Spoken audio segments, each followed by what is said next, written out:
Dinabandho Jagatpate Gopesha Gopika Kanta Radha Kanta Namostute Tapta Kanchana Gaurangi Radhe Vrindavan Eshvari Rishabhanu Sute Devi Pranamami Hari Priye Vanchakalpatarubhyascha Kripa Sindhubhya Evacha Patitanam Pavanebhyo Vaishnavebhyo Namo Namaha Shri Krishna Chaitanya Prabhu Nityananda Shri Advaita Gadadhara Shri Vasadi Gaur Bhakta Vrinda Hare Krishna Krishna Krishna Hare Hare Hare Rama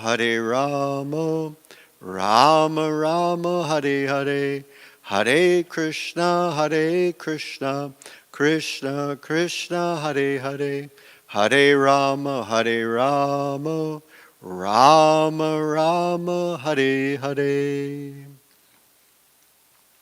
So I think we agree that we are on 3.6.34, right?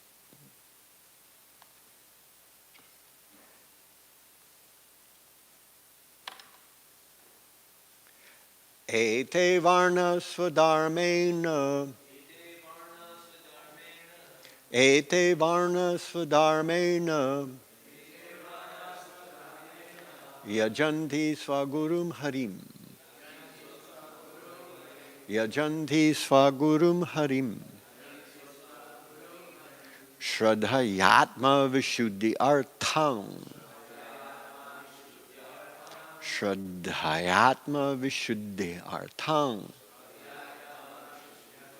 Yajjata Sahavrittibihi Yajjata Sahavrittibihi Ete Varna Swadharmena Yajanti Swagurum Harim Shraddhayatma Vishuddhi Artham Yajjata Sahavrittibihi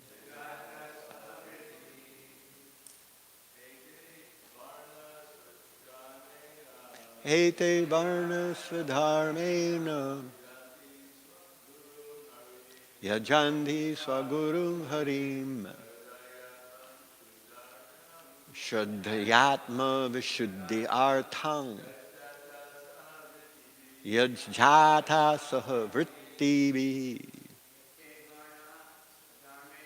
Ete Varna Swadharmena Yajanti Swagurum Harim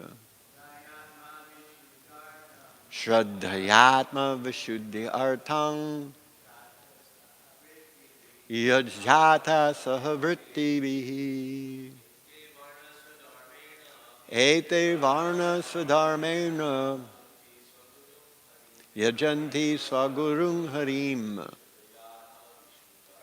Shraddhayatma Vishuddhyartham Yajjata Sahavrittibihi. Ladies. Ete Varna Swadharmena Yajanti Swagurum Harim Shraddhayatma Vishuddhyartham Yajjata Sahavrittibihi Ete Varna Swadharmena Yajanti Swagurum Harim Shraddhayatma Vishuddhyartham Yajjata Sahavrittibihi Ete. All these. Varnaha, orders of society. Swadharmena, by one's own occupational duties. Yajanti, worship. Swagurum, with the spiritual master. Harim, the personality of Godhead. Shraddhaya, with faith and devotion. Atma, self. Vishuddhi artham, for purifying. Yat, from whom. Jata, born. Saha, along with. Vrittibihi, occupational duty. All these different social divisions are born with their occupational duties and living conditions from the Supreme Personality of Godhead. Thus, for unconditional life and self-realization, one has to worship the Supreme Lord under the direction of the spiritual master. So, I say, and you please repeat, all these different social divisions are born with their occupational duties and living conditions from the Supreme Personality of Godhead. Thus, for unconditional life and self-realization, one has to worship the Supreme Lord under the direction of the spiritual master. So here's Prabhupada's purport.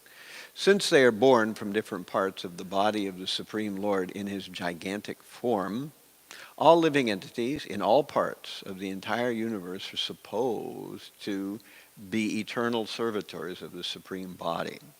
Every part of our own body, such as the mouth, hands, thighs, and legs, is meant to render service to the whole. That is their constitutional position.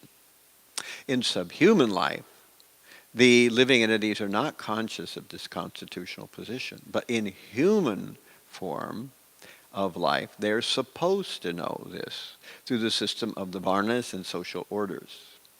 As above mentioned, the Brahmana is the spiritual master of all the orders of the society, and thus the Brahminical culture culminating in the transcendental service of the Lord is the basic principle for purifying the soul.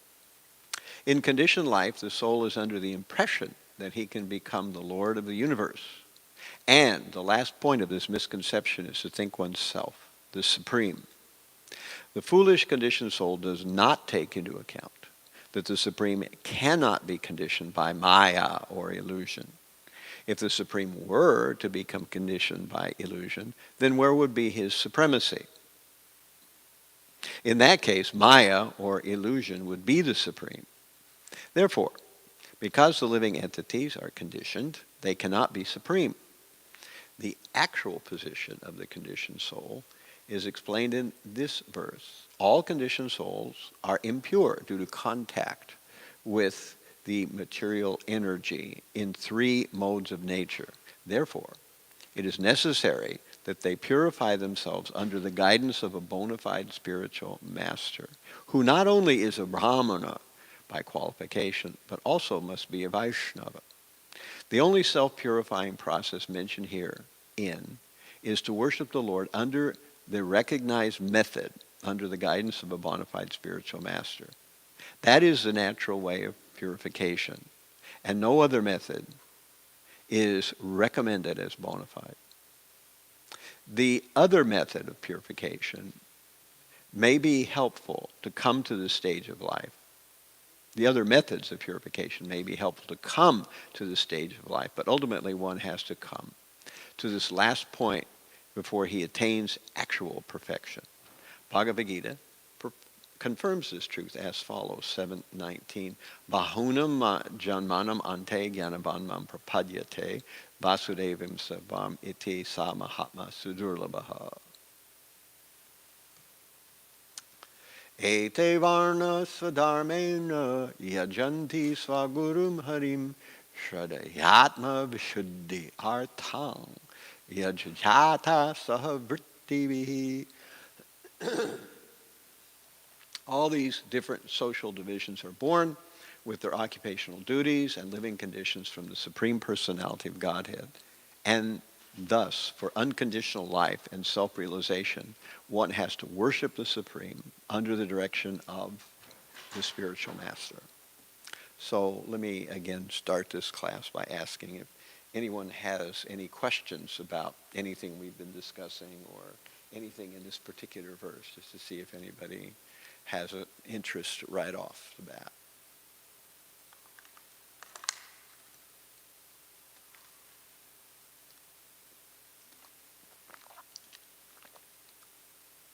All right. Oh.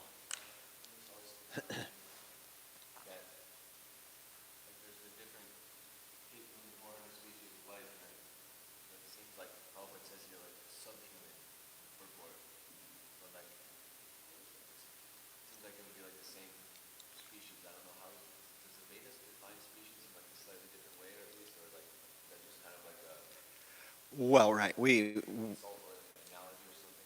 Right.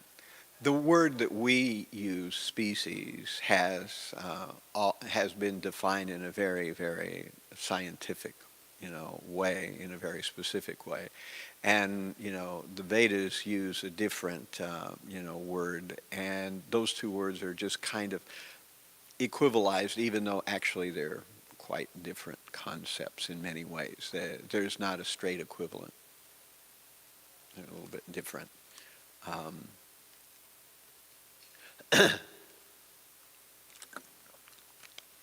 So, today it seems like the main topic here is Varna Ashram Dharma.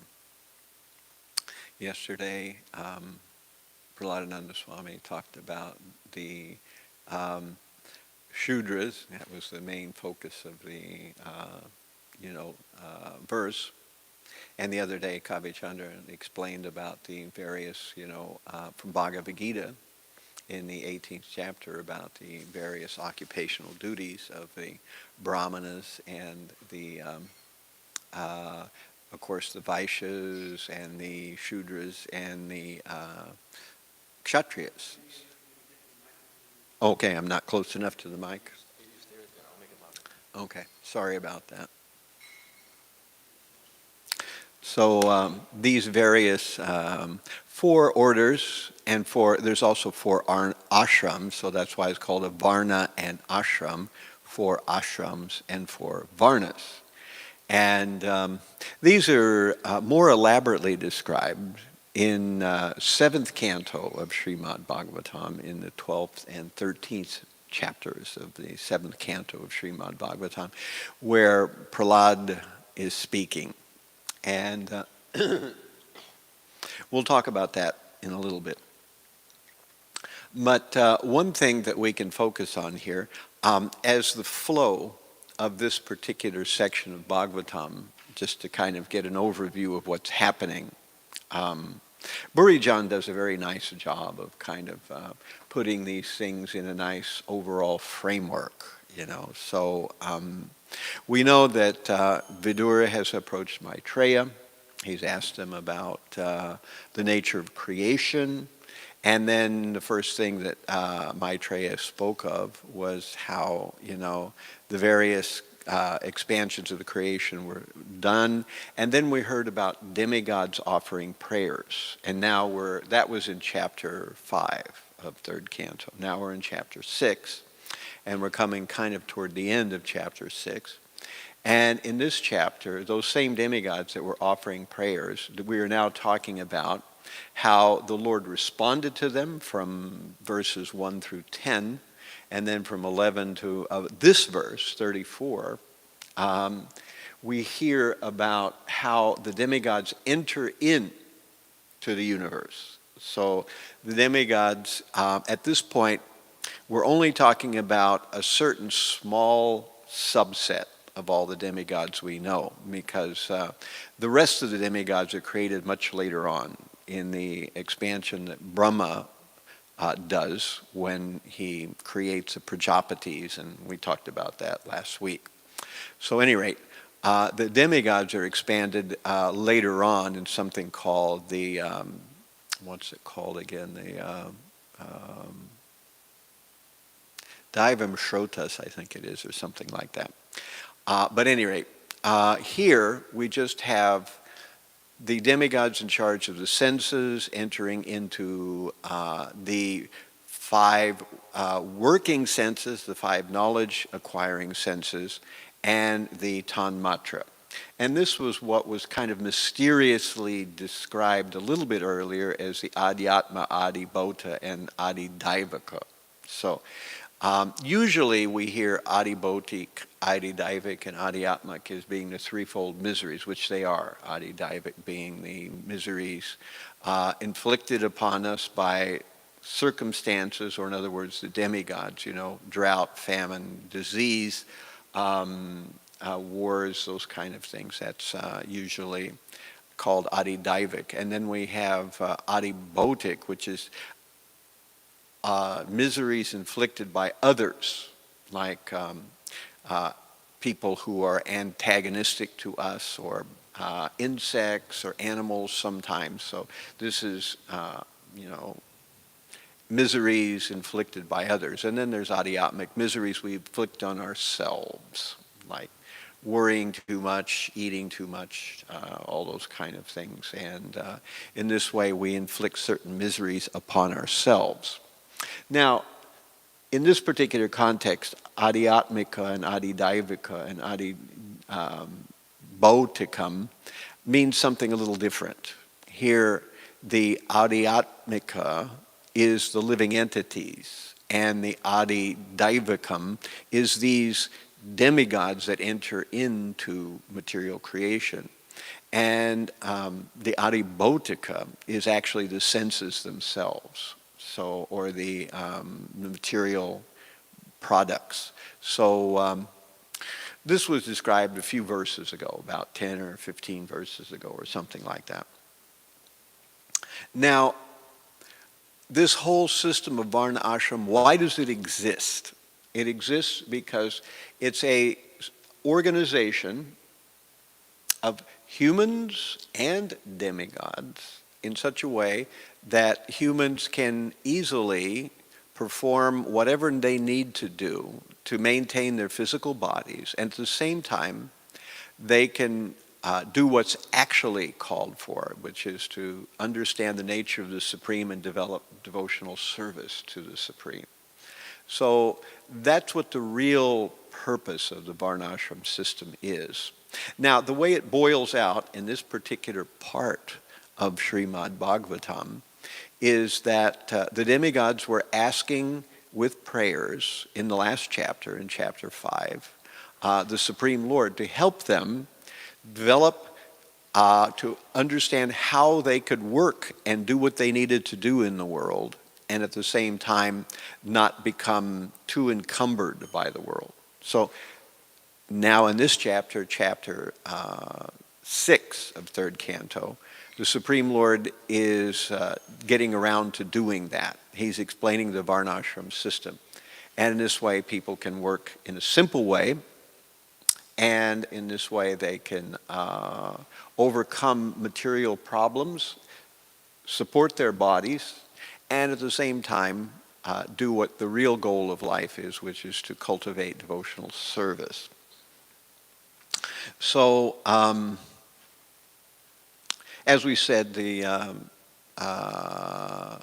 this system of Varna and Ashram is described as, the Brahmanas have 6 occupations. Prabhupada says patan, patan, yajan, yajan, and dana and pratigraha. So patan and patan is to learn and teach, or study and teach. So this is what Brahmanas are supposed to do, patan, patan. And then they're supposed to yajan, so they're supposed to worship the Supreme in some form, as the Archa Vigraha or some other form. And then they're supposed to teach others how to do that worship, yajan. And dana and pratigraha means they get donations and they also give out charity. So they do both things. So these are the 6 basic qualifications for a Brahmana. Now, I thought, as an interesting exercise, I would go to Canto 7, to where we talk about the 4 social orders, or 4 social classes. So in the very beginning,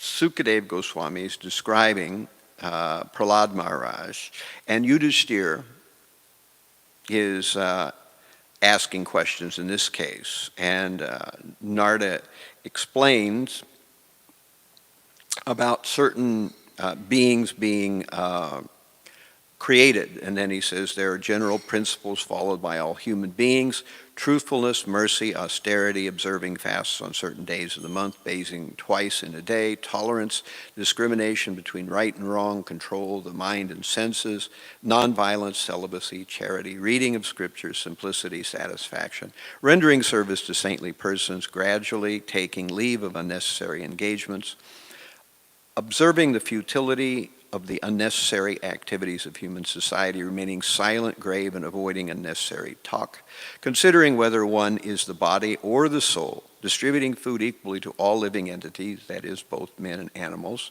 seeing every spirit soul, especially in the human form, as part of the Supreme Lord, hearing of the activities and instructions given by the Supreme Personality of Godhead, who is the shelter of the saintly persons, chanting about these activities and instructions, always remembering these activities and instructions, trying to render service, performing worship, offering obeisance, becoming servant, becoming a friend, and surrendering one's whole self. O King Yudhishthira, these 30 qualifications must simply be acquired. O King Yudhishthira, these 30 qualifications must be acquired in the human form of life. Simply by acquiring these qualifications, one can satisfy the Supreme Personality of Godhead. So we see there's a mix of mundane duties, good qualities, and at the same time, obviously devotional activities. So all that's there. And this is kind of the preface of it. And, then there is a more elaborate explanation of, the Brahmanas and how they're able to accept charity. And then there's an explanation of the Kshatriyas, as I think Prahladananda Swami mentioned yesterday, that Brahmanas can levy taxes. That's how they get their income, but they don't. What's that? Yeah, right, sorry. Verbal typos. I'm glad somebody's catching these. I had to do a bunch of paste ups on the last one to get some of my verbal typos. I think one thing and I think I'm saying it, and I'm saying something different. Anyway, right, it's Kshatriyas that need to subsist by levying taxes. And then they can never accept charity. And then the other social orders, the Vaishyas subsist by commerce and by making goods available to people, the necessities of life. So we see how these orders work together, and the Shudras fill in all the empty spots, all the gaps, whatever else needs to be done. The Shudras do that, and they are actually supported by the other classes, the Brahmanas, Kshatriyas, and Vaishyas. So the Brahmanas, Kshatriyas, Vaishyas, and Sudras all work together like a body works together. They all have different functions.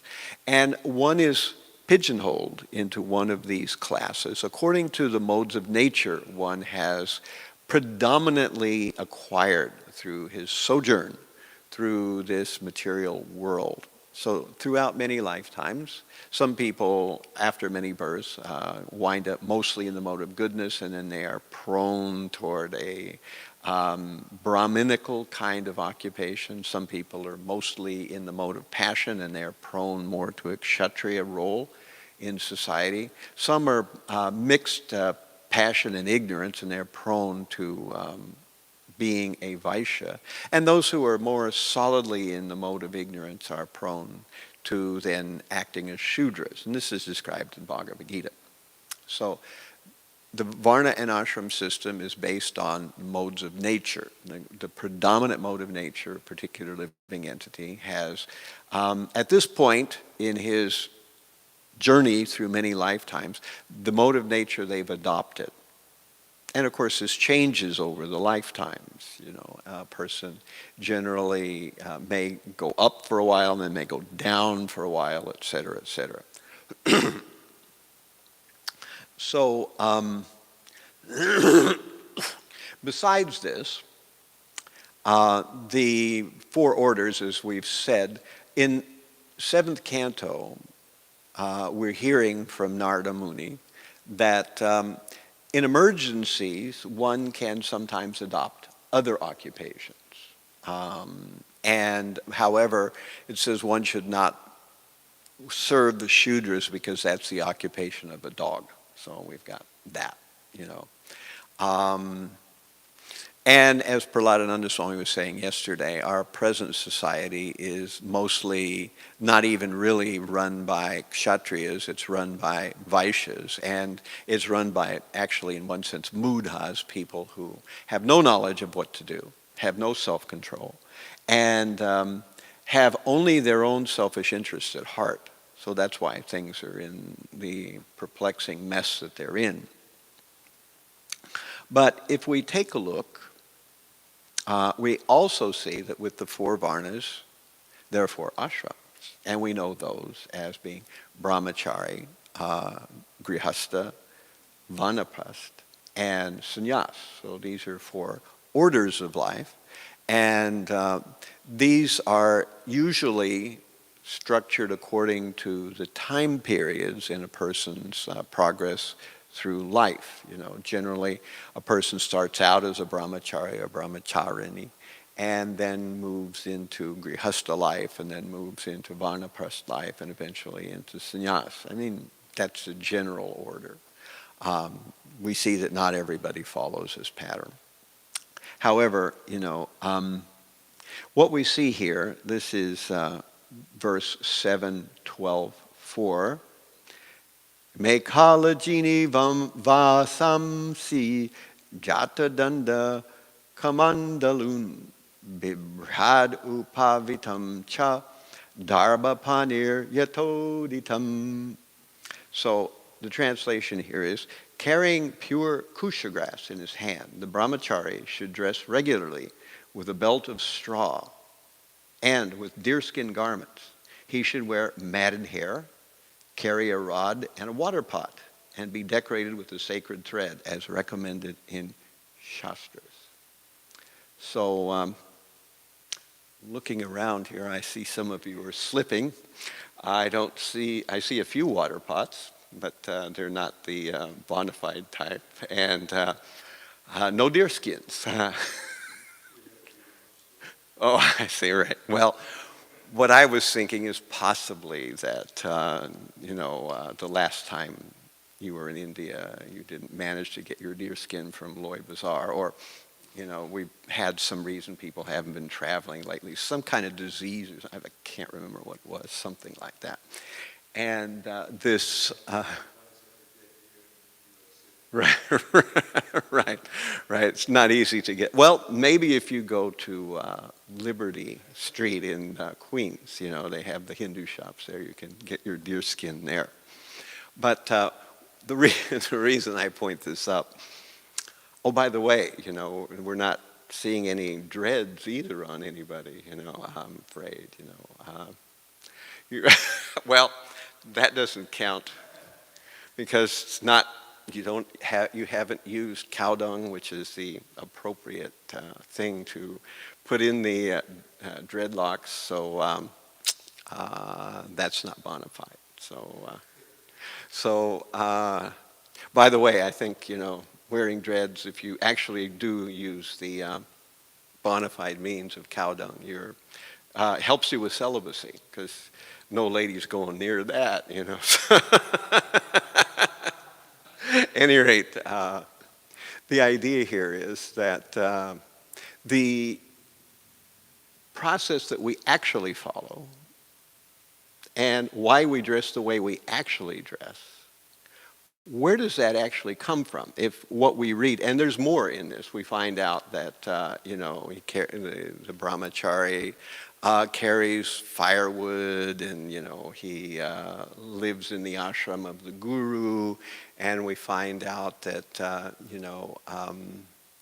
a lot of things. And then we hear about the vanaprastha, you know, eating no grains or anything like that, but subsisting only on fruit, and wearing clothes the color of fire. By the way, that's the concept behind saffron. They're the color of fire, which is to symbolize renunciation. So what's interesting when you read the seventh canto version of Varnashram Dharma is how this doesn't very much equate with what we actually do. So my question, and I'm going to leave both Prahladananda Swami and Kavi Chandra Swami out of this, I'm going to ask, where does what we actually do then come from?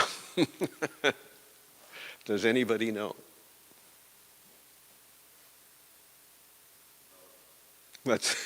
You're not supposed to answer. Yeah.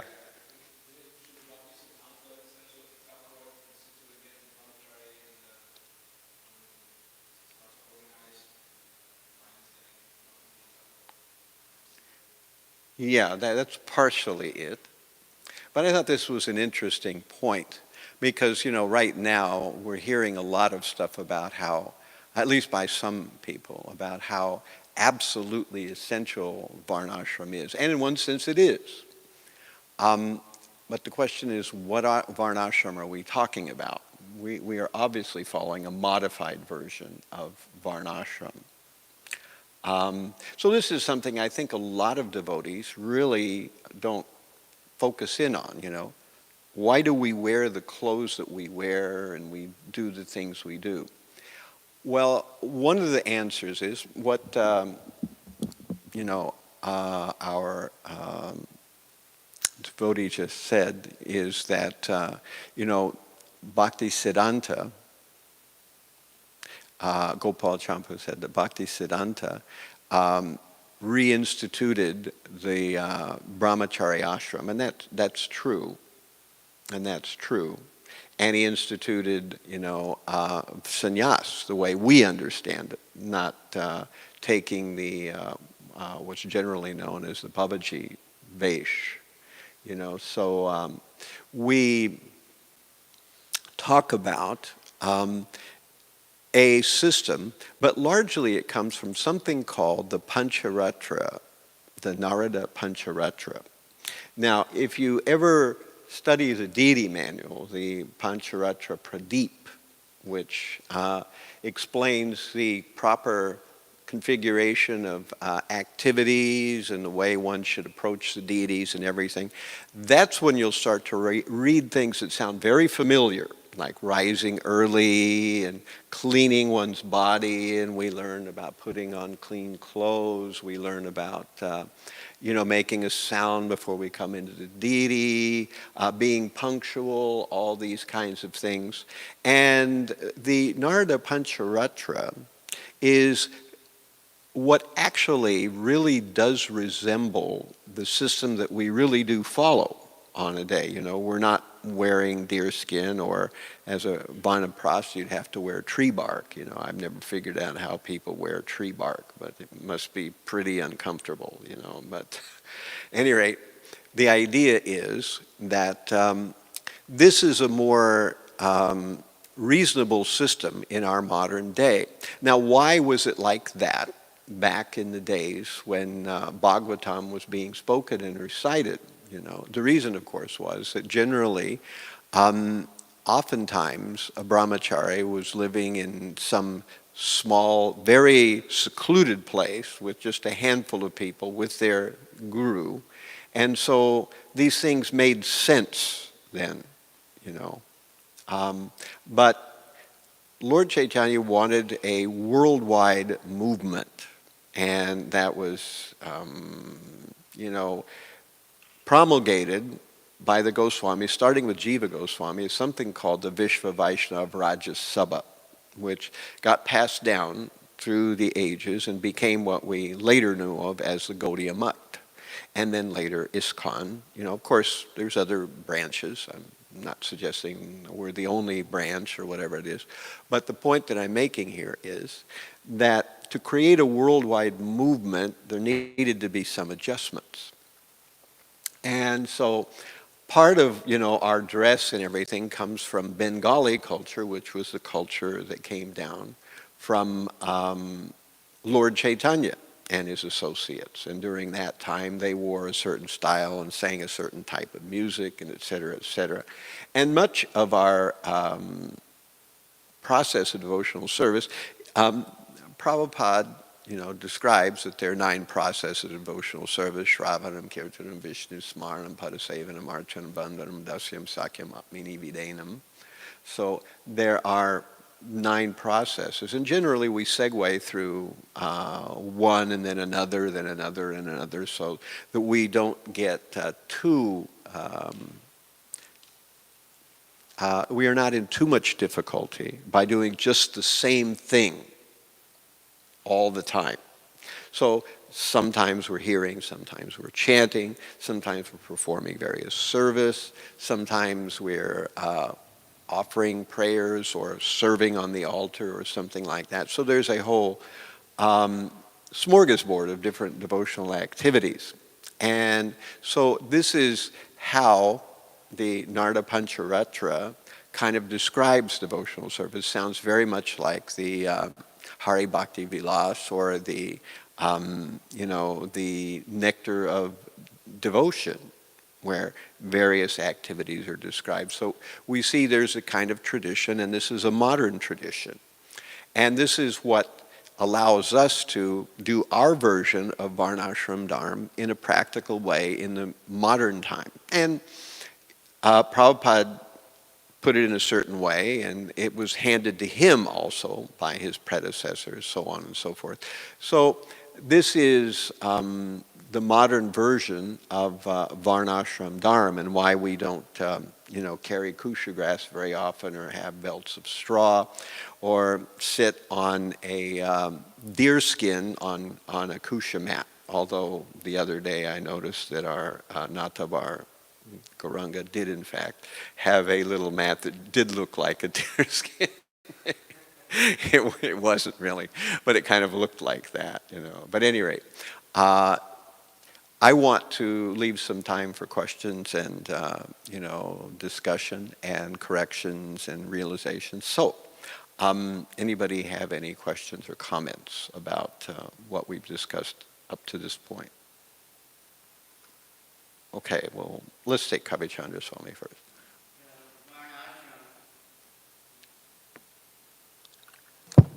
Hear about it, mostly hear about details or something, but what is the goal of the Varnashram? Isn't that the important? What's that?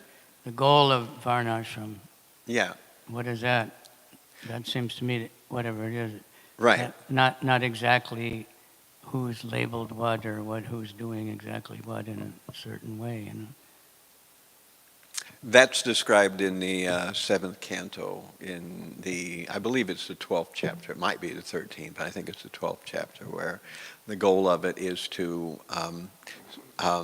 meet one's necessities and at the same time provide a system where one can meet the necessity of spiritual purification. So those are kind of the 2 things that Varnashram does. It's supposed to do that.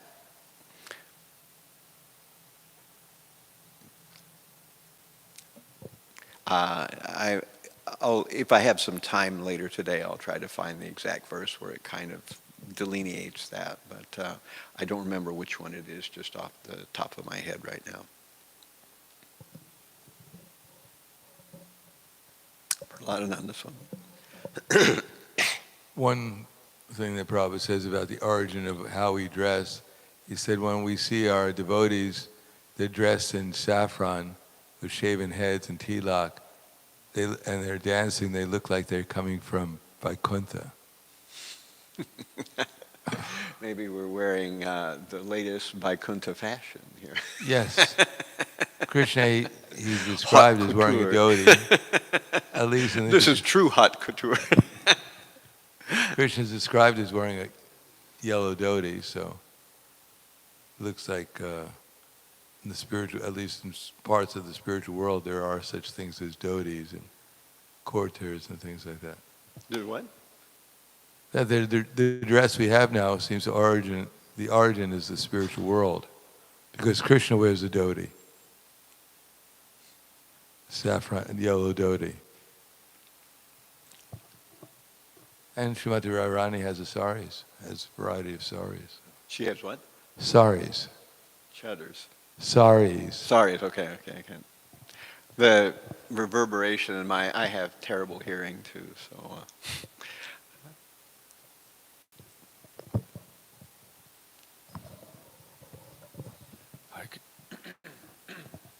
Hare Krishna Maharaj. I remember in one of your previous lectures you were stating that nowadays everything is mixed up. You have people who don't have, like in the past you had just Kshatriyas, just Vaishyas, and it was much easier to establish Varnashrama Dharma, and everything was fine and peaceful. And of course and you were basically saying that nowadays we cannot establish it in the same manner as in the past. We cannot do what? We cannot establish it today, Varnashrama Dharma, in the same way, but the question is up to what extent we can establish Varnashrama Dharma, because apparently Prabhupada wanted it. And if you can give some idea, something. So if I understand your question, you're asking to what extent or in what way can we establish Varnashram Dharma? Yeah, in the present? how will it look nowadays in our How would present? it look nowadays? That's the $60 million question that plagues the minds of many ISKCON leaders.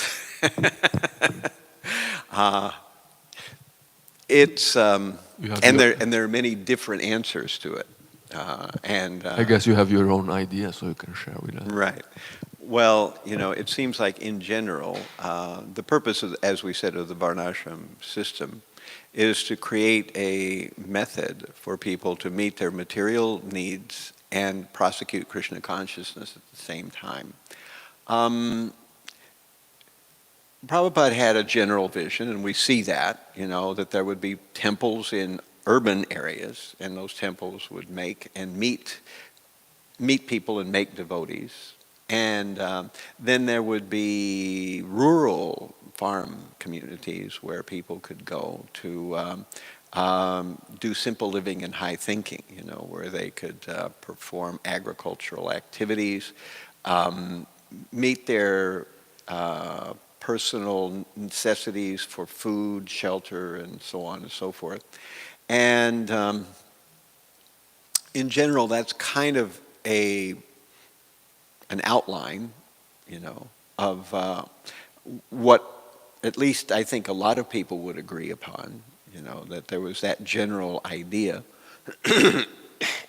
And of course, in the idea of Varnashram Dharma, I don't think, was it you were saying that the other day, Prahladananda Swami, that we're going to label ourselves, I'm a Vaishya, I'm a, Kshatriya. Was it? Yes, not necessary, right. Right. So we do some activity. All of us will have to somehow maintain ourselves. If we are full-time serving the temple, then the temple will meet our necessities of eating and domicile, But if we're living outside the temple, then we'll have to have some occupation to meet those same necessities. And engage in some kind of preaching activity. So that's what I think we could say as a rough sketch of Varnashram Dharma. When we get down into the weeds and discussing a lot of details, exactly how it's implemented, then I think we would come. There would be some controversies, but in general, the rural life was intended to be fairly simple, so that a person would not have, like living here in New York, you've got laws, you've got all the necessities of living in a big city. In a place like New York City, things cost a lot of money. If you're going to rent somewhere, it's very expensive. If you're going to buy things, it's expensive. If you're going to get around, at least you've got the subway. But, it's complicated, and it can get to the point where a person is really tangled up in various meeting of requirements by the lifestyle and by the nature of the environment that we're in. So that's why living in a rural place is much easier. Provided you're actually raising your own food, but at least most of our farms in North America don't do that. They may raise a small fraction of the food that they actually use, but that was the original idea.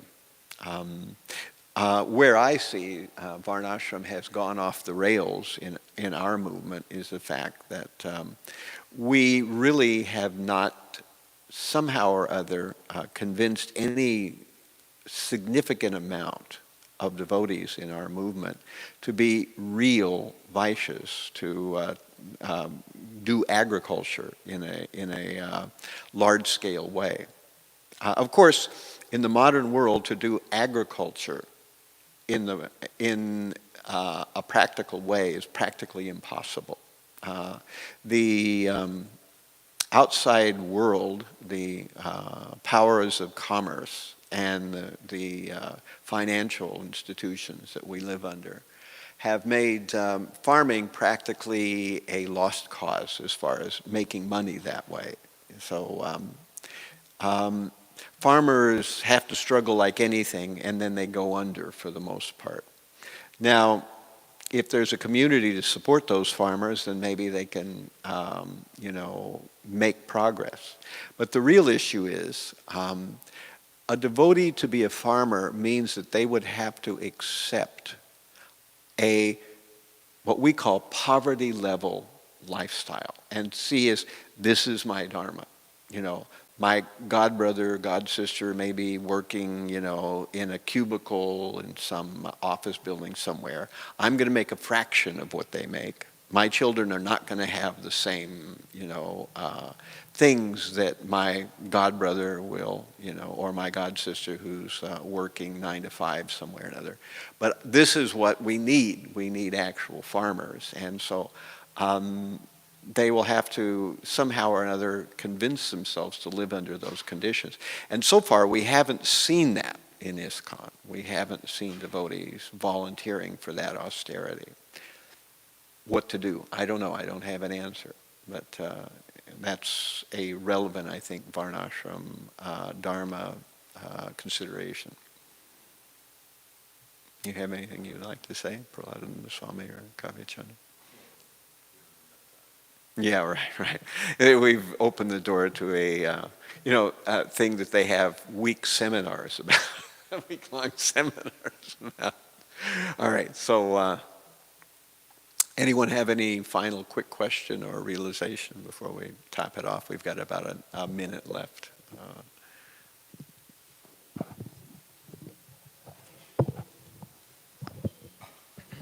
Even though now it's not very clear who is in which Varna and everything is very mixed up, still, to which extent by practicing Krishna consciousness can we change our mix of modes of nature that our body is made of? Positively. Absolutely and positively.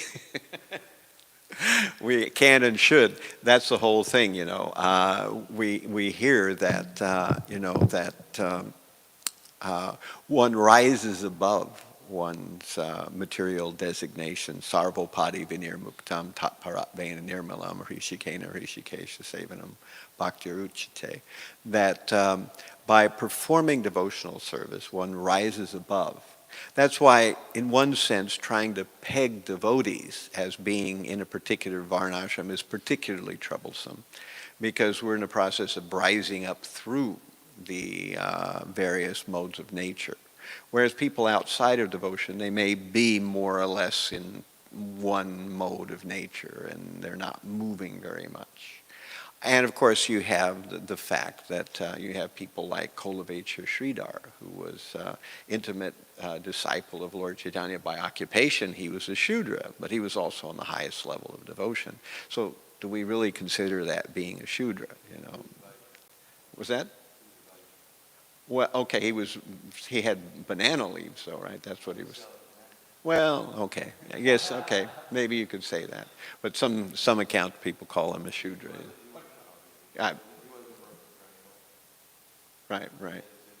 All right, yeah, that does make more sense. Yeah. But you can see obviously he's the greatest, he's much greater than so many other Brahmanas. Please talk into the. You can see like he was so much greater than many other Brahmanas, so he has this great quality. But nevertheless, we can see he was still working as a Vaishya. Vaishya, And right. would he be able to work as a Kshatriya or as a Brahmana, teaching the scriptures? And Well, I don't know, but I'm just making the point that since devotional service pulls a person above the upadis, sarvopadi vimnirmuktam, since it pulls a person above the upadis, that means that it's really hard to label a devotee as something. And in general, we see that when Prabhupada first came to the United States, he put devotees in all kinds of occupations, many of which were totally unsuited to that occupation. But he put them there anyway. Now, in regular Indian Varnashram Dharma, you would never have done something like that, But in some cases, the devotees, worked it out. Maybe they weren't the best at what they did, but they did something, And in some cases, the devotees somehow or another, like Plato, were able to form themselves into whatever was necessary to achieve that particular thing. So, whereas with regular Varnashram Dharma, I think the kind that Prabhupada wanted to institute, where we're not asking people to become full-on devotees. In such a situation, we would probably see a person is more acclimated toward a Vaishya's position or working as a administrator or something of that nature. I think then we might think in those terms. But that's, the kind of Varnashram Dharma that I would call third circle. In Bhagavad Gita 12th chapter, we have the idea that, Arjuna is speaking to Krishna. Krishna is telling him, just think of me. And that's first circle. There's hardly anyone in that. That's actually, pure devotion. Then he says, if you can't think of me, then perform the process of devotional service. In this way, you will develop a desire to attain to me. That's second circle. People like us who are performing the devotional activities. We are following regulations. We're trying to live a lifestyle based on service for Krishna. Then there's the third circle, which if you can't do that, then serve in some way or another, perform some, like Prabhupada said. Yeah, give up the results of your activity. Right. So that's where the third circle comes in, where we don't expect necessarily people are going to follow all four regulative principles or come regularly for Mongol Artik or any of those kind of things. But they're still inclined toward Krishna, and they're doing something to help the overall progress of Krishna consciousness in the world. So that's kind of the way I see it, but we don't have time to really get into it more than that. But at any rate, thank you all very much for your kind attention. All glories to Srimad Bhagavatam. All glories to the Vaishnava devotees of the Lord. Hari.